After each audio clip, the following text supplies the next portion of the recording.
Number 68۔ اعوذ باللہ من الشیطان الرجیم، بسم اللہ الرحمن الرحیم۔ قل یا اہل الکتاب لستم علی شیء حتی تقیموا التوراة والانجیل وما انزل الیکم من ربکم وَلَيَزِيدَنَّ كَثِيرًا مِّنْهُمْ مَا أُنزِلَ إِلَيْكَ مِن رَّبِّكَ طُغْيَانًا وَكُفْرًا فَلَا تَأْسَ عَلَى الْقَوْمِ الْكَافِرِينَ۔ گزشتہ آیات میں اہل کتاب کو دین اسلام کی دعوت دی گئی تھی مختلف انداز سے۔ اس آیت کریمہ میں یہ بات بتلائی جا رہی ہے کہ جس طریقے پر اہل کتاب موجود ہے، نجات کے لیے وہ طریقہ کافی نہیں ہے، اور اگر وہ یہ سمجھتے ہیں کہ ہم جس طریقے پر ہیں، جس دین پر ہیں، اس پر رہتے ہوئے اخروی کامیابی حاصل کر لیں گے تو یہ ان کا خیال غلط ہے۔ فرمایا کہ اے نبی آپ کہہ دیجئے یا اہل الکتاب، اے اہل کتاب، لستم علی شیء حتی تقیموا التوراۃ، تم کسی بھی چیز پر نہیں ہو یہاں تک کہ تم پوری طرح پابندی کر لو تورات کی، والانجیل اور انجیل کی، وما انزل الیکم من ربکم اور جو اتارا گیا تمہاری طرف تمہارے پروردگار کی طرف سے۔ تو جب تک اس کی پوری پابندی نہیں کرو گے اس وقت تک تم کسی بھی چیز پر نہیں ہو، یعنی کسی نجات کے طریقے پر نہیں ہو، تمہیں نجات نہیں مل سکتی۔ بالکل اسی طرح اگر آج کوئی شخص قرآن کریم کی پوری پابندی نہ کرے اور وہ یہ سمجھے کہ میں جس طریقے پر ہوں نجات کے لیے وہ کافی ہے، تو اس کا خیال غلط ہے۔ یہود بھی یہی سمجھا کرتے تھے، اور وہ کہتے تھے کہ بس ہم نے جتنے دین کو مان لیا اور جس طرح مان لیا یہ ہمارے لیے کافی ہے۔ حالانکہ تورات میں نبی آخر الزمان صلی اللہ تعالیٰ علیہ وآلہ وسلم کے لیے پیش گوئی موجود تھی، اور وہ اس کی پابندی نہیں کر رہے تھے۔ اسی طرح بہت سے احکام تھے جن کی پابندی وہ نہیں کر رہے تھے، وہ سودی لین دین کرتے تھے، رشوتیں لیتے تھے، پیسے لے کر غلط فیصلے کیا کرتے تھے، لوگوں پر ناحق زیادتیاں کیا کرتے تھے۔ یہ سارے کام وہ کر رہے تھے، لیکن پھر بھی سمجھا کرتے تھے کہ نحن ابناء اللہ واحباؤہ، ہم تو اللہ کے محبوب ہیں اور اللہ کے مقرب ہیں اور انبیاء کی اولاد ہیں، ہمیں کچھ نہیں ہوگا۔ تو قرآن کریم نے اس کی صاف صاف تردید کر دی۔ آج مسلمان کے لیے بھی اس میں یہ پیغام ہے کہ اگر وہ قرآن کریم کی پوری پابندی نہیں کر رہا اور وہ سمجھ رہا ہے کہ بس ٹھیک ہے جو طریقہ میں نے اختیار کیا ہے اللہ غفور رحیم ہے، مجھے بخش دیں گے، مجھے معاف کر دیں گے، تو اس کی یہ سوچ غلط ہے۔ اخروی نجات کے لیے اور کامیابی کے لیے پورے قرآن کی پابندی کرنا ضروری ہے۔ پھر اس آیت کریمہ میں قرآن کریم کا جو مختصر نام ہے وہ نہیں لیا گیا، بلکہ فرمایا وما انزل الیکم من ربکم، جو کتاب تمہاری طرف تمہارے پروردگار کی طرف سے اتاری گئی۔ مفسرین نے لکھا ہے کہ اس سے مراد قرآن کریم ہے، لیکن مختصر لفظ کیوں اختیار نہیں کیا؟ ممکن ہے اس وجہ سے کہ سرکار دو عالم صلی اللہ تعالیٰ علیہ وآلہ وسلم پر جو احکام نازل ہوتے تھے، یہ آپ سے متعلق جو احکام تھے اس کی 3 قسمیں تھیں۔ بعض احکام وہ تھے کہ جن کا صراحتاً حکم قرآن کریم میں موجود ہے کہ نماز پڑھو، زکوٰۃ دو، تم پہ روزوں کو فرض کیا گیا ہے، اور میراث کے احکام آ گئے، یتیموں کی حق تلفی مت کرو وغیرہ وغیرہ۔ یہ سارے وہ احکام ہیں جو قرآن کریم میں موجود ہیں، صراحتاً موجود۔ کچھ احکام وہ ہیں جو قرآن کریم میں نہیں ہیں، لیکن سرکار دو عالم صلی اللہ تعالیٰ علیہ وسلم نے وہ ارشاد فرمائے ہیں، وہ آپ کی احادیث کی صورت میں ہیں، وہ بھی وما انزل الیکم من ربکم کے اندر داخل ہے، اس لیے کہ قرآن کریم میں سورہ نجم میں اللہ فرماتے ہیں وما ینطق عن الہویٰ ان ہوا الا وحی یوحی، پیغمبر اپنی خواہش سے کوئی گفتگو نہیں کرتے، وہ تو وحی ہوتی ہے جو ان کو کی جاتی۔ تو جو قرآن کریم کے علاوہ بھی آپ نے احکام ارشاد فرمائے اور امت کو تعلیمات فراہم کی، تو وہ بھی وحی ہے، اور وما انزل الیکم من ربکم میں وہ داخل ہے، اس کی اطاعت بھی ضروری ہے۔ اگر ایک سے خالی یہ کہے کہ نہیں ان 2 جلدوں کے درمیان جو قرآن کریم ہے بس میں اسی کو مانوں گا، اس کے علاوہ کسی کو نہیں مانتا، تو یہ وما انزل الیکم من ربکم کی خلاف ورزی کر رہا ہے۔ اسی کے جیسے قرآن اللہ کی طرف سے اتارا گیا، ایسا ہی نبی پر احادیث مبارکہ کا بھی نزول ہوا ہے، اور وہ بھی اللہ کی وحی سے ہی ارشاد فرماتے تھے۔ اسی طریقے سے وہ کچھ احکام جس میں آپ نے خود اجتہاد فرمایا، قرآن کریم میں صراحتاً حکم موجود نہیں تھا، آپ نے اپنے اجتہاد سے ایک کام کا حکم دے دیا، اور پھر اللہ کی طرف سے اس کی کوئی تردید نہیں آئی، اس کی اصلاح نہیں کی گئی، تو وہ بھی وما انزل الیکم من ربکم کے اندر داخل ہے، اس کی اطاعت بھی ضروری ہے۔ تو جب تک ان تینوں قسم کے احکام کی پوری پابندی نہیں ہوگی تو یہ حکم ہوگا لست ملہ، تم کسی چیز پر نہیں، تم نجات کے راستے پر نہیں ہو، اس پہ آنے کے لیے مکمل ان تمام احکام کو اختیار کرنا ہوگا۔ پھر تورات و انجیل اب تو منسوخ ہو گئی، یہاں اس کا ذکر موجود ہے، اس لیے فرماتے ہیں مفسرین کے مراد اس سے یہ ہے کہ جب پہلی کتاب کے بعد دوسری کتاب آئی اور اس نے پہلی کتاب کے احکام کچھ تبدیل کر دیے، تو پھر اب پہلی کتاب کو ماننے کی اجازت نہیں ہے، اس پر عمل کرنے کی اجازت نہیں ہے، اب اس کتاب پہ عمل کرنا ہے جو بعد میں آ گئی ہے، جس کو کتاب ناسخ کہا جاتا ہے۔ منسوخ پر عمل کرنا خواہش پرستی ہے، اور ناسخ پر عمل کرنا اتباع شریعت ہے۔ تو تورات کے بعد انجیل آئی، انجیل کے بعد قرآن کریم اللہ نے نازل فرمایا، اس کتاب نے، قرآن کریم نے گزشتہ تمام آسمانی کتب کو منسوخ کر دیا، لہذا اب نجات کے لیے اسی پر عمل کرنا ہو۔ اور قرآن کریم اللہ نے اس کا صراحتاً اعلان فرمایا، ان الدین عند اللہ الاسلام، بے شک دین اللہ کے نزدیک وہ اسلام ہے۔ پھر دوسری جگہ دوسرے انداز میں فرمایا، ومن یبتغی غیر الاسلام دینا فلن یقبل منہ، جو اسلام کے علاوہ کسی اور کو بطور دین کے اختیار کرے گا ہرگز قبول نہیں کیا جائے گا۔ کوئی دین یہودیت کو اختیار کرے، کوئی عیسائیت کو اختیار کرے، تو فرمایا کہ وہ اس سے قبول نہیں کیا جائے گا۔ اور ایک جگہ صاف یوں فرمایا کہ الیوم اکملت لکم دینکم واتممت علیکم نعمتی ورضیت لکم الاسلام دینا، آج تم پر میں نے اپنا انعام مکمل کر دیا، تمہارے دین کو مکمل کر دیا، اور تمہارے لیے دین اسلام کو بطور عقیدے اور طریقے اور دین کے میں نے پسند کر لیا ہے، اب اسی پر عمل کرنا ہے۔ قرآن کریم کے نزول کے ساتھ ساتھ یہود کی بیماری بھی بڑھتی جا رہی تھی۔ پہلے وہ ایک آیت کے منکر ہوتے تھے، جب دوسری آیت آتی تو دوسرے کے منکر ہو جاتے، تیسری آتی اس کے منکر ہوتے، اس طرح آیتوں کا انکار وہ کیا کرتے تھے۔ اللہ فرماتے ہیں کہ یہ قرآن کریم جو آپ کی طرف اتارا گیا ہے، ان میں سے بہت سوں کی سرکشی اور کفر کی ترقی کا سبب بن رہا ہے۔ پہلے ایک آیت نازل ہوئی، ایک صورت اتری، انہوں نے کہا ہم اس کو نہیں مانتے، جب دوسری صورت آ گئی تو انہوں نے کہا ہم اس کو بھی نہیں مانتے، تو پہلے ایک صورت کے منکر تھے، اب دوسرے کے منکر ہو گئے، آہستہ آہستہ پورے قرآن کے منکر ہو گئے۔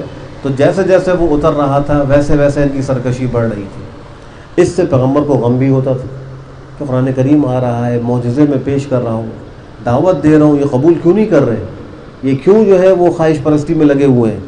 تو اللہ نے پیغمبر کو فرمایا کہ فلا تأس علی القوم الکافرین، کافر قوم پر غم نہ کیجیے، افسوس نہ کیجیے، ان کا انجام یہی ہے کہ برباد ہو جائیں گے، آپ اس کی فکر نہ کریں۔ تو فرمایا کہ ولا یزیدن، البتہ بڑھاتا ہے، کثیرا منہم، ان میں سے بہت سو کو، ما انزل الیک، وہ جو اتارا گیا آپ کی طرف، من ربک، آپ کے پروردگار کی طرف سے، طغیان و کفرا، سرکشی اور کفر میں ان کو اور آگے بڑھا دیتا ہے۔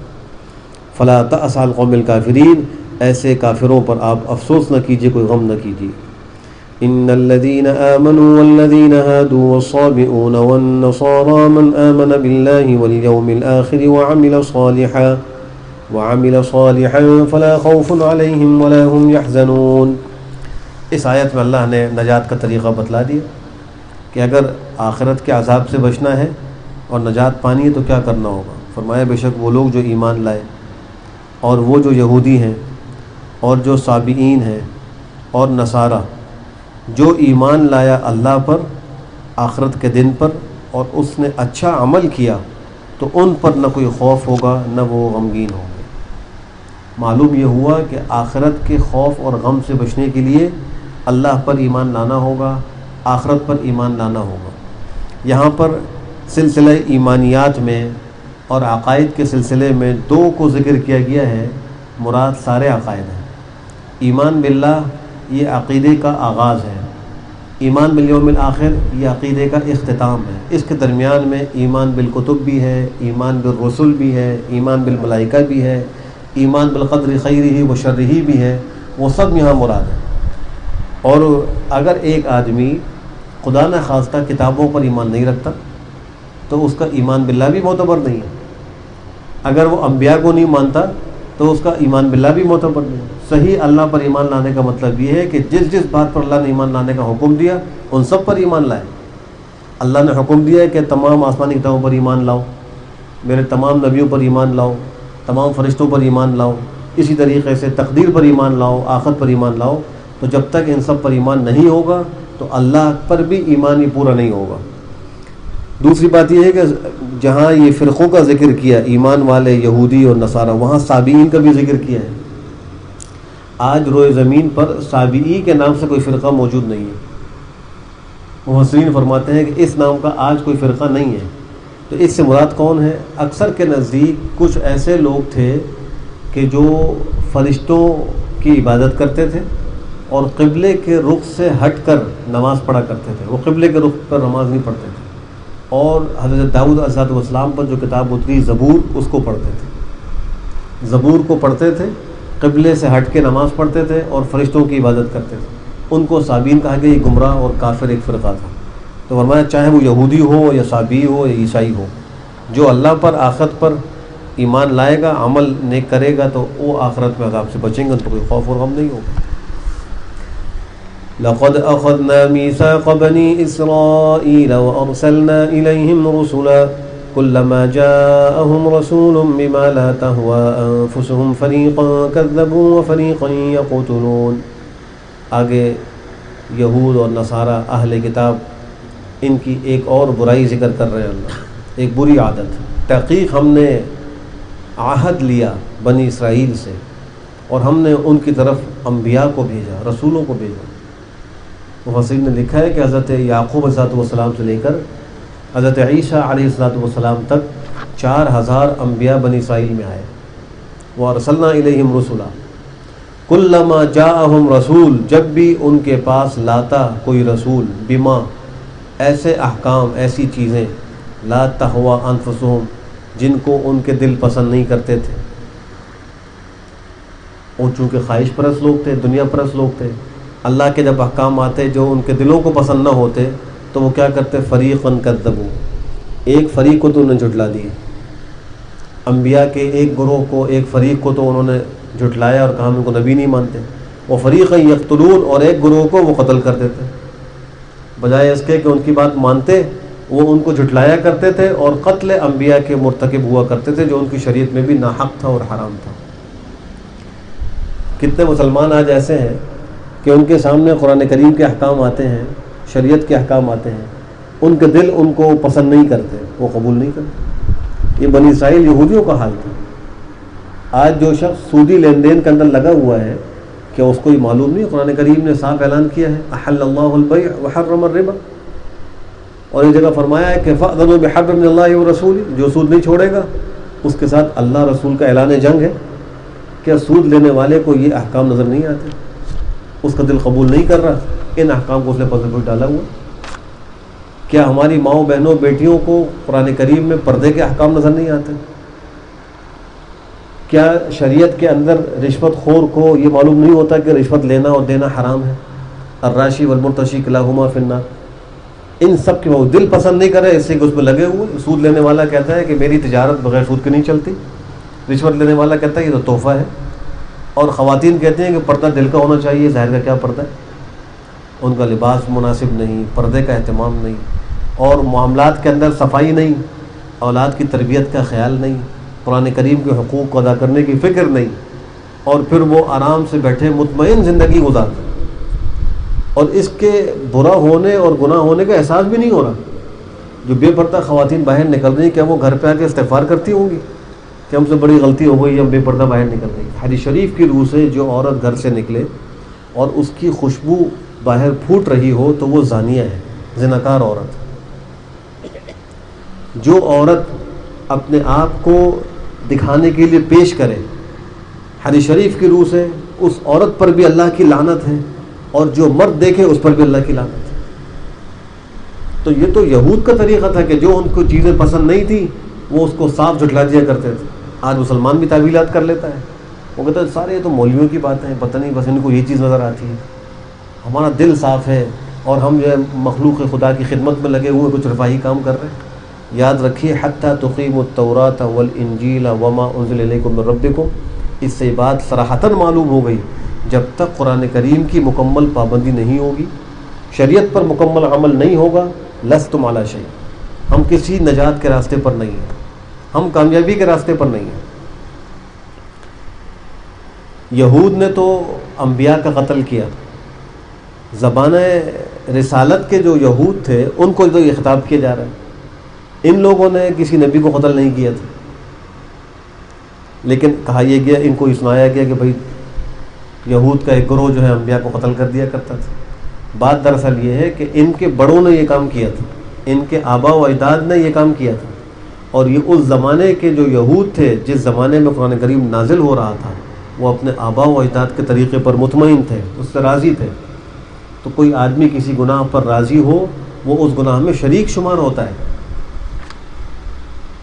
اسی طریقے سے کوئی اگر کسی کے قتل پر راضی ہو اور اس نے قتل نہ کیا ہو تو وہ شخص بھی اس قتل کے گناہ میں شریک شمار ہوگا, وہ ویسے ہی گناہ گار ہوگا جیسے کہ قتل کرنے والا گناہ گار ہے. تو زمانہ رسالت کے یہود نے اگرچہ صراحتاً قتل نہیں کیا تھا لیکن اپنے بڑوں کے فعل پر راضی تھے, اس سے قرآن کریم نے ان کو ان کے بڑوں کے فعل میں شریک قرار دیا ہے. بعض یہود نے خود جناب نبی کریم صلی اللہ علیہ وسلم کو نعوذ باللہ قتل کرنے کی کوشش کی تھی. آپ کے کھانے میں زہر ملایا گیا تھا, آپ کو دھوکے سے بلا کر اوپر سے پتھر گرا کے قتل کرنے کی سازش کی گئی, لیکن اللہ نے آپ کی حفاظت فرمائی. کچھ آیتوں قبل ہی اس کا ذکر آیا تھا کہ واللہ یعصمک من الناس, کہ اللہ اے نبی آپ کو لوگوں کے شر سے تکلیفوں سے بچائیں گے, لوگ آپ کو قتل نہیں کر سکے. اللہ نے بچایا اپنے نبی کو, لیکن کوشش تو انہوں نے کی. تو ایک طرح سے یہ کوشش بھی تو قتل کرنے ہی کے مترادف ہے. اقدام قتل کا جرم بھی مثل قتل کے شمار ہوتا ہے. تو فرمایا کہ ایک فریق کو نے جھٹلایا اور ایک فریق کو قتل کرتے ہیں. وَحَسِبُوا أَلَّا تَكُونَ فِتْنَةٌ فَعَمُوا وَصَمُّوا ثُمَّ تَابَ اللَّهُ عَلَيْهِمْ ثُمَّ عَمُوا وَصَمُّوا كَثِيرٌ مِّنْهُمْ وَاللَّهُ بَصِيرٌ بِمَا يَعْمَلُونَ. انہوں نے خیال کیا کہ کوئی عذاب نہیں آئے گا, ہماری کوئی پکڑ نہیں ہوگی. فَعَمُوا تو وہ اندھے ہو گئے, وَصَمُّوا اور بہرے ہو گئے. یہود نے یہ خیال کیا ہم جو مرضی نافرمانیاں کریں ہم پر کوئی عذاب نہیں آئے گا, لہٰذا وہ حق کے دیکھنے سے اندھے ہو گئے, حق کے سننے سے بہرے ہو گئے. جیسے آج بہت سے مسلمان ہیں عذاب الہی سے مطمئن بیٹھے ہوئے, اس لیے تو کھل کے اللہ کی نافرمانیاں کر رہے ہیں. حالانکہ یہ وہ نافرمانیاں ہیں کہ ایک ایک نافرمانی پر گزشتہ پوری قوموں کو ختم کیا گیا ہے. آج ہماری اس امت میں اور ہمارے معاشرے میں اجتماعی طور پر وہ گناہ موجود ہیں, اور پھر بھی ہمیں احساس نہیں ہو رہا, کوئی فکر بھی نہیں ہو رہی, ہم ویسے ہی اپنی سرکشی میں آگے بڑھتے جا رہے ہیں. تو یہ ایک بڑا خطرناک مسئلہ ہے. ایسا نہ ہو کہ اچانک ایسا عذاب آئے کہ توبہ کی توفیق بھی نہ ہو. فعموا تو وہ اندھے ہو گئے, وہ سموا بہرے ہو گئے. ثم تاب اللہ علیہ, پھر اللہ نے ان پر توجہ فرمائی, توبہ قبول کی, ایک موقع دیا. ثم عموا وصموا كثير منهم, پھر ان میں سے بہت سے اندھے اور بہرے ہو گئے, دوبارہ گمراہیوں کے اندر جا کے پڑ گئے. واللہ بصیر بما یعملون, اللہ دیکھنے بھالنے والا ہے اس کو جو وہ عمل کر رہے ہیں, اللہ کو معلوم ہے. کل قیامت میں اللہ اس کی جزا دے دیں گے. اللہ ہم سب کو بہتر عمل کی توفیق نصیب فرمائے. الحمدللہ رب العالمین والعاقبۃ للمتقین والصلاة والسلام علی خیر خلقہ محمد وعلی آلہ وصحبہ اجمعین.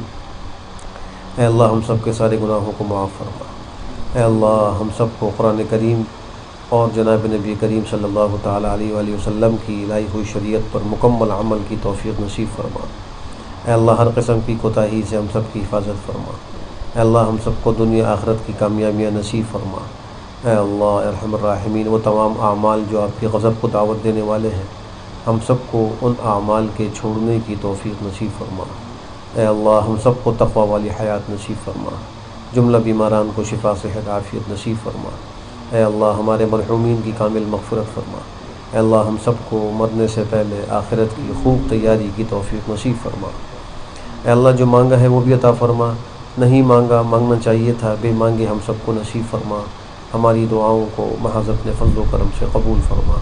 سبحان ربک رب العزت عما یصفون وسلام علی المرسلین والحمد للہ رب العالمین وصلی اللہ وسلم علی خیر خلقہ محمد وعلی آلہ وصحبہ اجمعین برحمتک یا ارحم الراحمین.